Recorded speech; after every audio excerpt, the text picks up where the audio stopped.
Hi there, yes, that's right. It's the great and glorious, soon to be famous one day, Nick Dutch here, yet again! Continuing with the theme of the previous video, which was talking, in that case, about the concept of objective reality when applied to supernatural concepts. And I pointed out relatively eloquently, with the help of, I don't know if I've got it to hand, but anyway, a small component and a small box, that if you visualize something, it doesn't mean to say that the thing that you visualize has objective reality. Namely, does it actually exist in the same manner as a physical object? To which, of course, the answer is quite categorically no. There was one YouTube user who made a comment on that particular video, which was something along the lines of, so in what particular way does a demon or spirit exist when you're doing your powerful, psychologically stimulating, meditative, prayerful ritual with incense and candles and all the rest of that, and like evocations coming out of your ears, you know, it's like a powerful hypnotic experience, and you visualize a spirit in a certain place when you're in this hypnotic state of mind, and maybe you sense it. In what way does that spirit actually have any form of existence? This question just raises more and more questions, basically, because the answer to it is not and cannot ever be clear-cut. There are people who give clear-cut answers, but the clear-cut answers that people give are not real answers, because they're not something that you as an individual can actually test in any way which is realistic or rational. They are gross extrapolations and jumping to conclusions in basically a big way.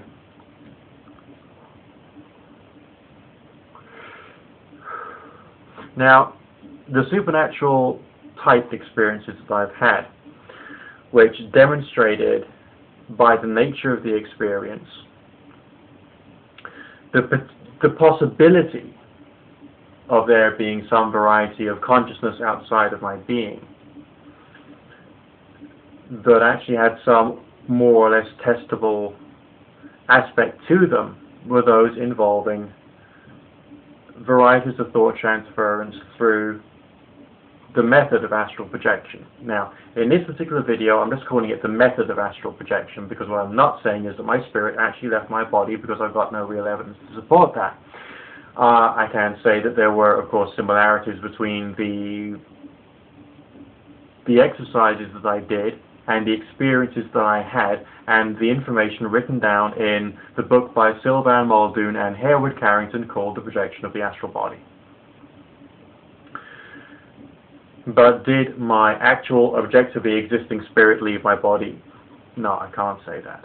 But in some of those experiences, when I tried to make it happen, I did create an experience in somebody else's mind. They could then report back to me the next day or a few months later, and there would be such a dramatic similarity between what I had seemingly made happen and what they had experienced without me priming them in any way whatsoever, that would suggest that there is some kind of interconnectivity of minds, so to speak.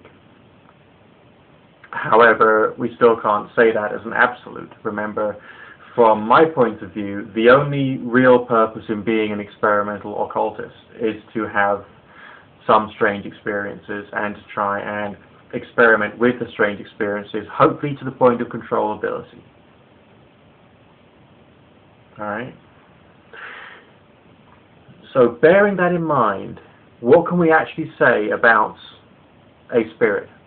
A hypothetical spirit which you have imagined and visualized in a certain space, in a room which you've, filled with incense and candles, you've been doing your bizarre chanting in. What could you actually say about its actual existence? Not a lot. You could say that hypothetically it would be a thought in its own right. And if there is a connectivity between your own mind and the person you're seeking to affect, using your ritual or whatever you want to call it. And let's say your ritual or whatever you want to call it does seemingly affect somebody else. That still doesn't make that spirit a conscious separate entity. It still would realistically be assumed to be part of your own mind, but somehow acting outside of your own mind to affect somebody else. And that's a bit of a stretch, but that's probably the best that we could do if we're trying to be honest, we're trying to be rational, we're trying to be scientific about what we experience. And again, the reliability of these things is pretty pathetic, to be quite honest. It's erratic at best. But when you do have these experiences, little things about them can blow your mind. So, my main problem is with people who turn around to somebody else and speak of the spirit as if it were a separate entity, but without also going into greater detail about a rational attitude to the concept of the spirit or of the spirit's existence. One of the many reasons for this is that the occult has become religion to a lot of people, and so they speak about spirits, angels, gods, goddesses, and the rest of them as if they were objectively existing entities. Alright. Without thinking that that is problematic and can cause issues for people of, let's say, a nervous disposition. Alright, just some thoughts for today.